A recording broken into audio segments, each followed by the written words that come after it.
इसमें सारे के सारे 1983 के 83 पीटीआई बिल्कुल सही है, कोई भी गलत नहीं है इसमें।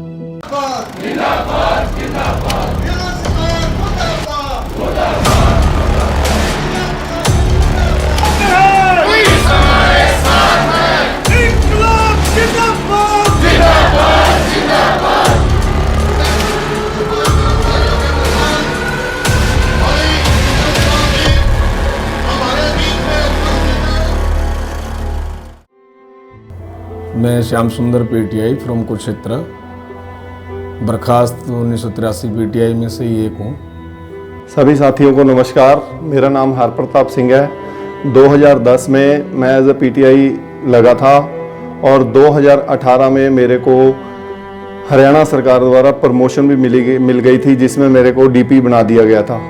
नमस्कार सभी साथियों को। मैं नरेंद्र शर्मा, बर्खास्त पीटीआई। जिस तरह मैं देख रहा था कि स्टेटमेंट आ रही थी मीडिया पे कि भी इसमें 1983 पीटीआई में कुछ गलत थे, कुछ सही थे, गलत के साथ सही भी पिसे, ये 100% बिल्कुल निराधार है और झूठ है। टोटल 1983 पीटीआई जो पूरा प्रोसेस क्लियर करके 20,000 कैंडिडेट में से सिलेक्ट हुए, वो सारे के सारे उस टाइम भी सही थे और आज भी वो सारे सही हैं बिल्कुल। 10 साल के अंदर फर्स्ट बेंच हाई कोर्ट से लेके आज तक 34 बार हमारे डॉक्यूमेंट्स की वेरिफिकेशन हुई है, जिसमें कोई भी कैंडिडेट गलत नहीं पाया गया, किसी का कोई भी डॉक्यूमेंट गलत नहीं पाया गया। नहीं, एचएसएससी के पास ये राइट होता है कि वो अपने क्राइटेरिया, अपने नियम वो चेंज कर सकता है, जबकि एडवर्टाइजमेंट के अंदर भी नीचे लिखा हुआ आता है कि सभी नियम व शर्तें हरियाणा स्टाफ सिलेक्शन कमीशन के पास पेटेंट है, वो उसमें बदलाव ला सकते हैं। और बदलाव भी तब किया गया कि जब पेपर कंडक्ट करवाया गया 2007 के अंदर, वो सक्सेस नहीं हुआ, पेपर लीक हो गया था।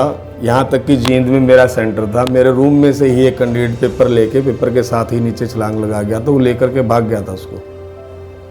इसलिए दोबारा गवर्नमेंट ने डायरेक्ट इंटरव्यू के लिए कॉल किया और उसमें ये था कि भी इंटरव्यू के लिए 8 गुना बुलाने थे।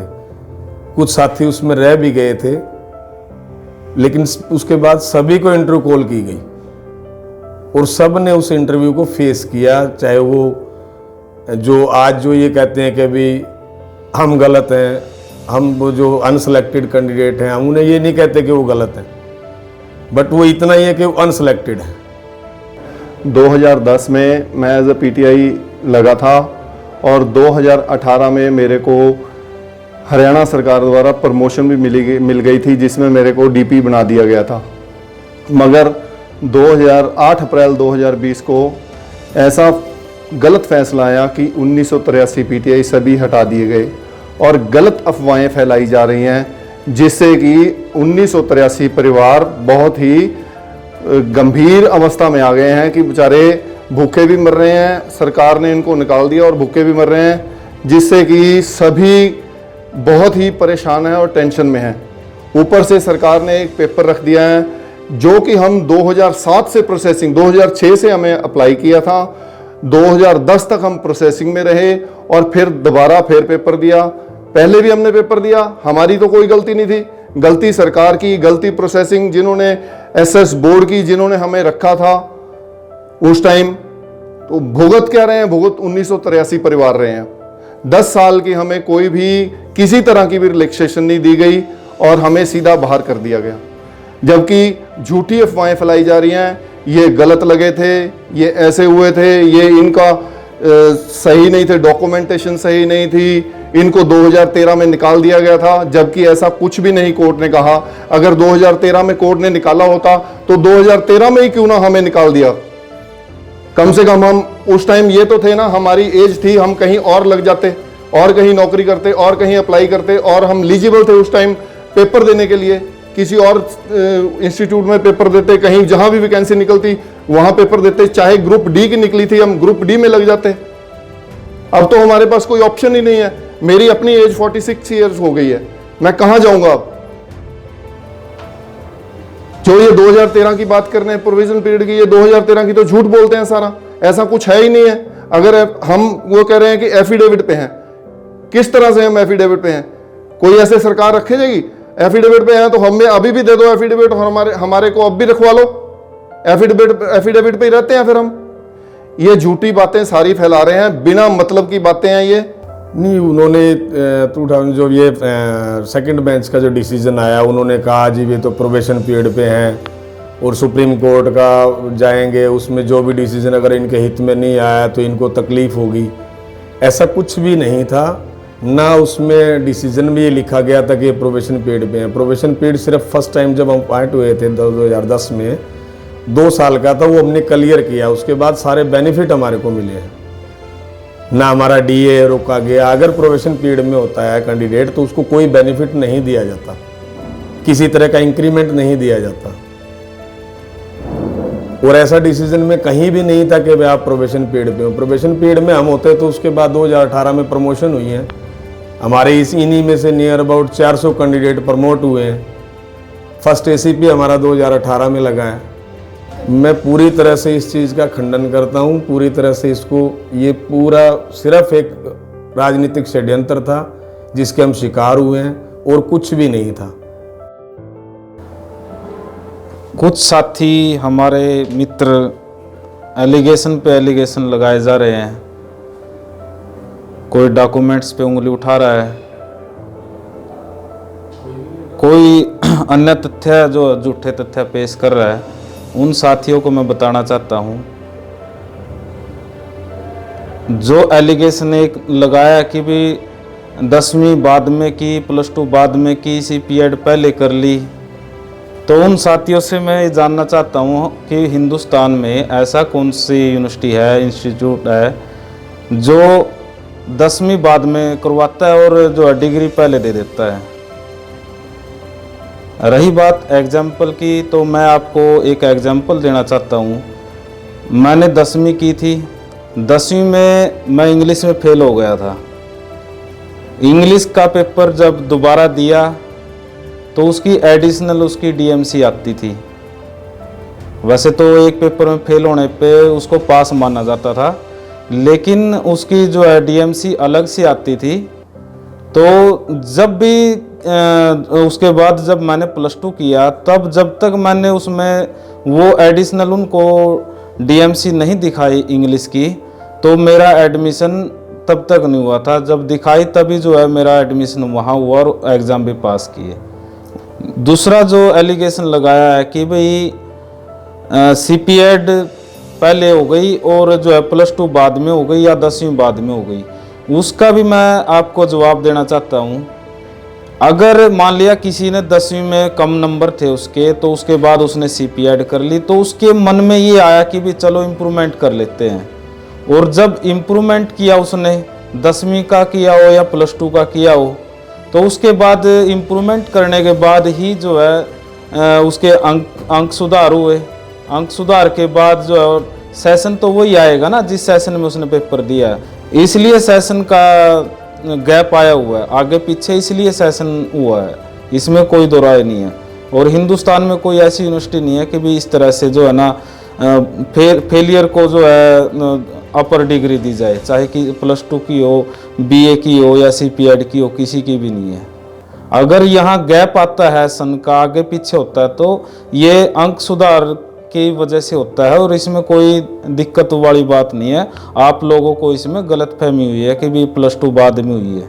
सोनिया पवार का भी ये था कि उनकी कोई यूनिवर्सिटी की प्रॉब्लम थी जिस वजह से वो डिग्री लेके आए थे। उसमें एक सब्जेक्ट में किसी में उसको फेल दिखाया गया था, उसकी वेरिफिकेशन भी हुई, लेकिन वो 1/12/2014 को उसको बर्खास्त कर दिया गया था। डायरेक्टरेट ने ही उसको बर्खास्त कर दिया था और वो रिजाइन दे के अपने घर चले गए थे। वो पहले ही छट चुके थे, 2013 में ही छट चुके थे, जो भी गलत थे। इस टाइम कोई भी हमारा साथी हो, ये बल्कि सुप्रीम कोर्ट ने डिसीजन में भी ये लिखा है कि मुझे दुर्भाग्यपूर्ण ये फैसला देना पड़ रहा है। सभी जो कैंडिडेट हैं 1983 PTI निर्दोष होते हुए इनको सज़ा मिल रही है। जो हमारे अगेंस्ट थे, याचिकाकर्ता थे, 68 के करीब वो साथी थे, वो स्टार्टिंग से ही जब सिंगल बेंच का डिसीजन आया हाई कोर्ट में, तभी से उन्होंने ये गुहार लगानी शुरू कर दी थी क्योंकि उन्हें ये उस डिसीजन में दिख गया था कि भी हमारे को कहीं राहत नहीं मिल रही। अब वो शुरू दिन से एक ही चीज़ चाहते थे, उन्हें इस चीज़ से कोई मतलब नहीं था कि भी ये गलत है या सही है, सिर्फ उनका एक ही मकसद था कि हमें एडजस्ट किया जाए। वो स्टार्टिंग से ही जब फर्स्ट बेंच का हाई कोर्ट का डिसीजन आया तब से ही वो आज तक भी यही बात कह रहे हैं। सुप्रीम कोर्ट में भी इन्होंने कहा, यहाँ तक कि अभी पिछले दिनों ये जो मेंबर ऑफ पार्लियामेंट है संजय भाटिया जी करनाल से, उनसे मिलके भी इन्होंने कहा जी हमें एडजस्ट किया जाए। वो ये बात कह रहे हैं कि हमें एडजस्ट किया जाए, तो हम गलत कहाँ से हुए? पिछले दिनों इन्हीं के साथी थे वो, हमारे जो कमेटी थी उनसे मिले, इन्होंने ये भी कहा कि भी हम सब मिलके स्टेट गवर्नमेंट के पास चलते हैं, आप और हम दोनों मिल जाएं तो किस्सा ही खत्म हो जाएगा, हम भाई हमें एडजस्ट कर लें। क्योंकि अभी इस टाइम में जो 400 हमारे साथी जो प्रमोट हुए हैं तो वैकेंसी तो खाली है।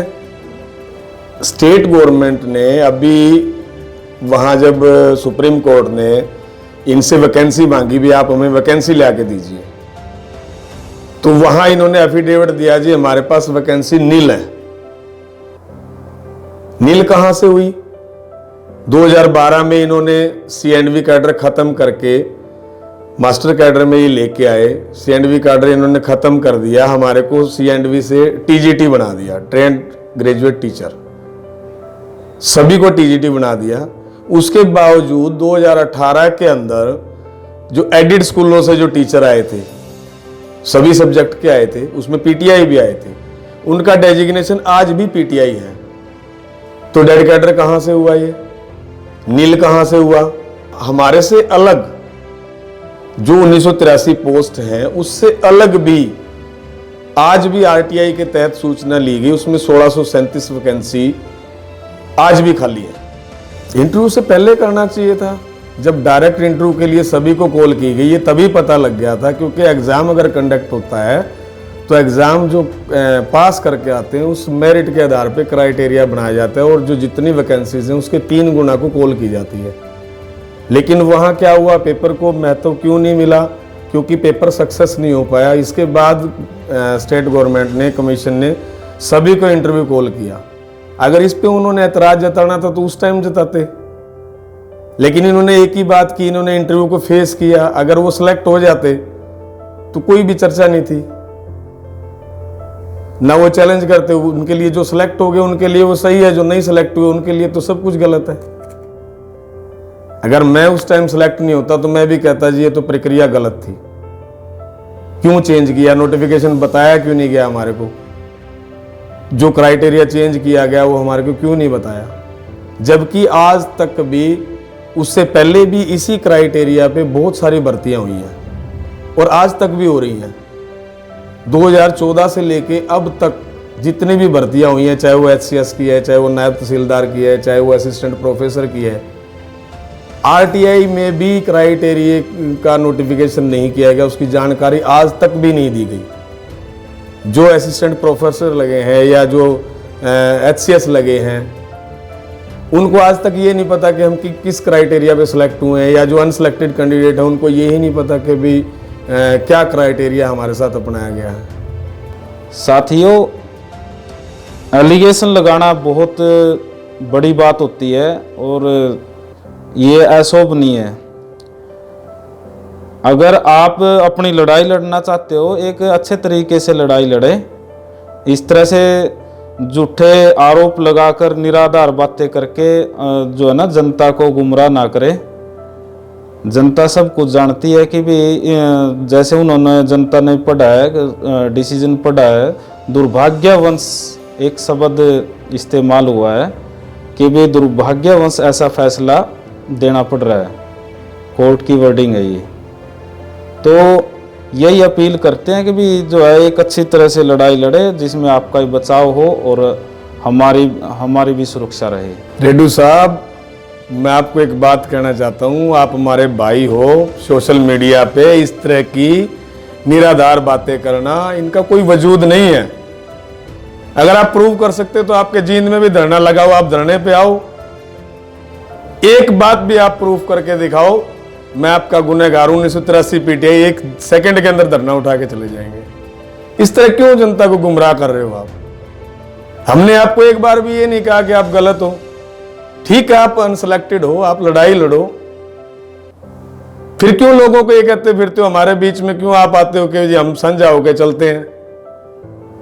किस लिए? आपने कहा भी ये तो 2013 में निकल गए थे, एफिडेविट दे के लगे हुए हैं। एफिडेविट देने से आज कोई 1 किलो चीनी भी नहीं देता, हमारे को सरकार नौकरी दे देगी? मैं बनवाता हूं 10 रुपए का एफिडेविट, किसी दुकानदार के पास ले जाइए, एफिडेविट दे रहा हूं मैं, 2 महीने बाद आपको पैसे दे दूंगा अगर वो 1 किलो चीनी भी दे देते हो। और आप तो नौकरी की बात कर रहे हो। इस तरह ये बातें करना बिल्कुल निराधार है और आपको ये चीजें शोभा नहीं देती। आप मीडिया पे बैठ के आप डिबेट दे रहे हो कि जी ये तो जालसाज है। अभी परसों में फेसबुक पे देख रहा था, एक पंचकुला के भाई ने पूरी अपनी वो ऑडियो डाली हुई थी, वीडियो,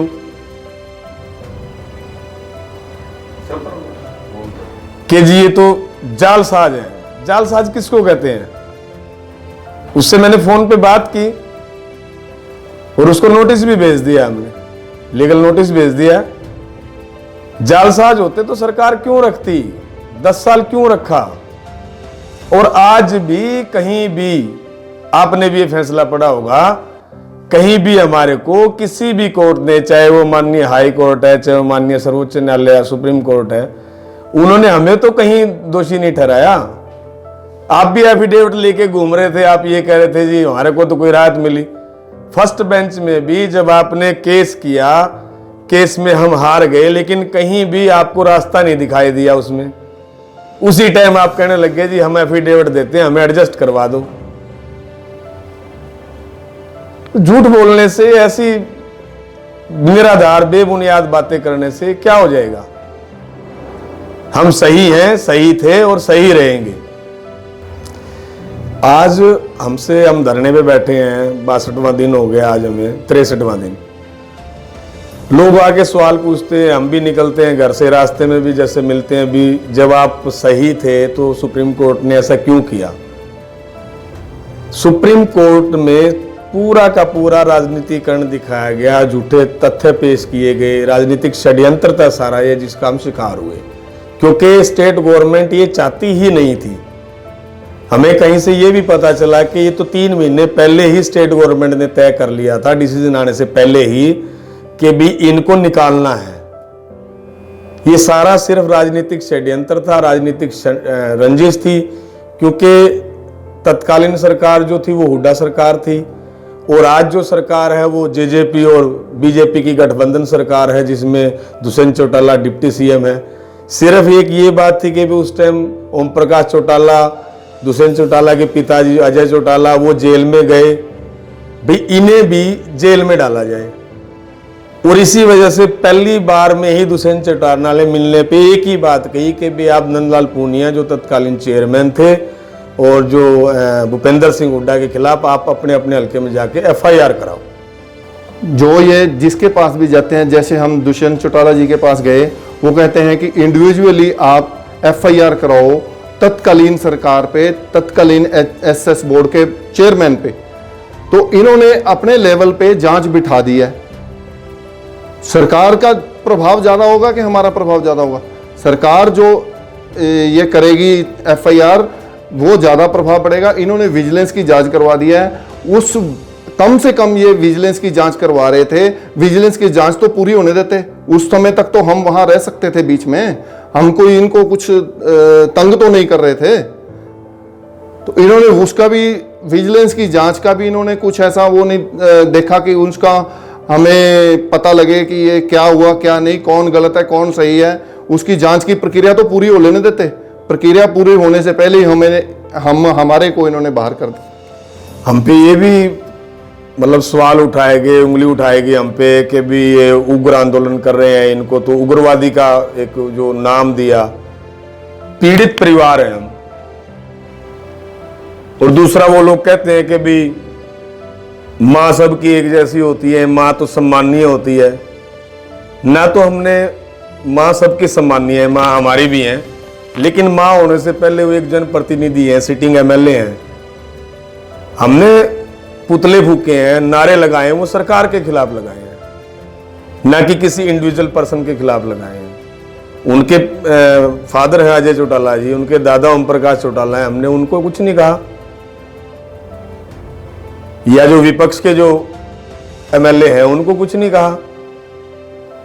तत्काल जो वर्तमान में जो सरकार है उसके तो हम रोष में उतरेंगे, क्योंकि 1983 परिवार आज सड़क पे हैं, हमारे बच्चे भूखे मर रहे हैं। और जबकि 10 साल, मैं एक बात और यहां कहना चाहूंगा, उन साथियों को भी मैं बताना चाहता हूं जो हमारे ऊपर ये इस तरह के बेबुनियाद जो एलिगेशन लगा रहे हैं। 2010 में जब हम सिलेक्ट हुए उस टाइम हरियाणा का ग्राफ 16वें नंबर पे था, और कुछ इवेंट्स ऐसे थे, कुछ गेम ऐसे थे कि इनको डिपार्टमेंट को किराए पे कोच लेने पड़ते थे।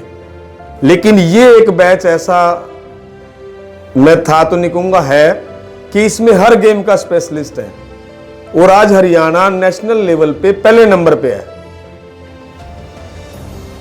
मैं एक चीज इनसे पूछना चाहता हूं कि किसी भी एक कैंडिडेट की परफॉर्मेंस, उसका रिजल्ट 10 साल का उठा करके देखें, अगर वो नकली हैं, वो झूठे हैं, वो फेल हैं, तो वो कैसे कर लेंगे? हम 23 अगस्त को 1983 के 1983 पेपर बिल्कुल नहीं देंगे, ये हमने सबने पूल कर रखा है। हमने पेपर 2007 में दे दिया था, हमने भरा था, हमने इसलिए भरा था ताकि हम अपने को सही कह सकें, ताकि हमारे पेपर, हमारे डॉक्यूमेंटेशन है जो उनसे वो हमारे चेक किए जा सके, इसलिए हमने सभी ने अप्लाई किया था। हमारी तो सरकार की यही अपील है जी कि हमें नौकरी पे उसी तरह से बहाल किया जाए, जबकि हमारी कोई गलती नहीं है। जिनकी गलती है उन्हें अंदर किया जाए, हम आपके साथ हैं। पहले तो कार्रवाई तो यही करेंगे ना जी, हमारी कार्रवाई से क्या होगा? हम एफआईआर, मान लो हम एफआईआर कहीं और दूसरी किसी की भी करवाते हैं, ये तो कहते हैं ना कि एफआईआर कर दो, एफआईआर कर दो जी जिसने उस टाइम किया था। आज मैं ये कहता हूं, दावे के साथ कहता हूं कि मैं अपने पड़ोसी की एफआईआर कर दूं ना, तो उस पर भी कार्रवाई नहीं होती अगर पड़ोसी उस किसी को पैसे दे देगा जाके वहां जिस पे पास एफआईआर की होगी। ये कहते हैं कि वहां तत्कालीन सरकार पे एफआईआर कर दो, ऐसे हो सकता है? ये सब मनगढ़ंत बातें हैं इनकी, इनको टाइम पास करने की आदत पड़ी हुई है और इनका कोई वो नहीं है। मैं आज भी यही कहूंगा कि जिस मान सम्मान के साथ, जिस प्रोसेस से हमने पूरी प्रक्रिया को पूरा करके हम 1983 सिलेक्ट हुए, 10 साल हमने इस डिपार्टमेंट में काम किया, उसी मान सम्मान के साथ हम बहाली लेंगे। अगर हम में कोई दोषी है, हमने बार बार एक ही बात कही है, अब भी आप ये चाहते हो भी सीबीआई से जांच कराए, एसआईटी से कराओ, किसी से भी जांच कराओ, किसी भी कंपनी से जांच कराओ, अगर कहीं भी हमारा दोष पाया जाता है तो हम गोली खाने के लिए तैयार है, लाइन में खड़ा करके हमें गोली से उड़ा दे, कोई दिक्कत नहीं है हमें, हम उफ तक नहीं करेंगे। लेकिन आज हम धरने पे बैठे हैं, हम अपनी आवाज बुलंद कर रहे हैं, तो इसमें उनको क्यों नाराजगी है इस चीज की? ठीक है, वो अनसिलेक्टेड है, वो प्रोसेस उन्होंने भी पूरा फॉलो किया है, उन्होंने इंटरव्यू को भी फेस किया है, नहीं सिलेक्ट हुए वो, हम सिलेक्ट हुए, हमारे अंदर को काबिलियत थी, उस काबिलियत को हमने दिखाया भी है 10 साल के अंदर। 10 साल के हमारे रिजल्ट उठा के देखे, और मैं आज भी सरकार से भी यही बात कहूंगा, और जो हमारे साथी हैं जो नहीं सिलेक्ट हुए, ठीक है, वैकेंसीज और भी बहुत खाली है, उनको एडजस्ट करें, हमें कोई दिक्कत नहीं है, लेकिन हमारा पद मान सम्मान के साथ हमें वापस चाहिए, और वो हम लेकर रहेंगे। इसके लिए हमें चाहे किसी भी हद तक जाना पड़े। आपके माध्यम से मैं एक और अपील करना चाहता हूं कि जब 89 डेज के एम्प्लॉयज जो होते हैं, कच्चे एम्प्लॉयज 89 डे के लिए लगते हैं, तो उसके बाद 99 दिन के बाद वो पक्के हो जाते हैं। यूनिवर्सिटी में 3-3 साल के जो कच्चे एम्प्लॉय थे वो सरकार द्वारा, यूनिवर्सिटी के डिपार्टमेंट द्वारा पक्के कर दिए गए। हमने तो 10-10 साल नौकरी की है जी, और वो भी रेगुलर लगे थे, तब भी हमें बाहर का रास्ता दिखा दिया गया। और सुप्रीम कोर्ट की जजमेंट है कि अगर आपका कोई भी एम्प्लॉई 10 साल पूरे कर लेता है, चाहे वो कच्चा हो चाहे पक्का हो, उसको पक्का 10 साल बाद करना बिल्कुल लाजमी है। तब भी हमें क्या किया, 10 साल बाद हमें, पूरे 10 साल बाद हमें बाहर निकाल दिया गया। जबकि गेस्ट टीचर जो जो सब गेस्ट टीचर जो जिनकी कोई भी प्रोसेसिंग नहीं थी, उनको भी सरकार ने पक्का कर दिया गया एक किस्म का। हम बिल्कुल क्लियरली राजनीति के शिकार हैं जी। और अभी अभी मेरे को लेटेस्ट पता लगा है कि कल को एक लेटर और इशू हो गया है जिसमें ये बीओ से मांगा गया है कि जब ये 2010 में लगे थे क्या इनके डॉक्यूमेंट्स वेरीफाई किए गए थे। अरे भाई मैं तो ये बोल रहा हूं हमारे डॉक्यूमेंट तो 34 बार वेरीफाई हो चुके हैं, अब 35 बार क्या 36 बार क्या 50 बार कर लो चाहे। और मैं तो ये मानता हूं कि हमारे 1983 पीटीआई डीपीज के जितने भी डॉक्यूमेंट्स हैं वो अपने पास ही रखो, हमें तो डॉक्यूमेंट नहीं चाहिए, हमें बाबा नौकरी दे दो।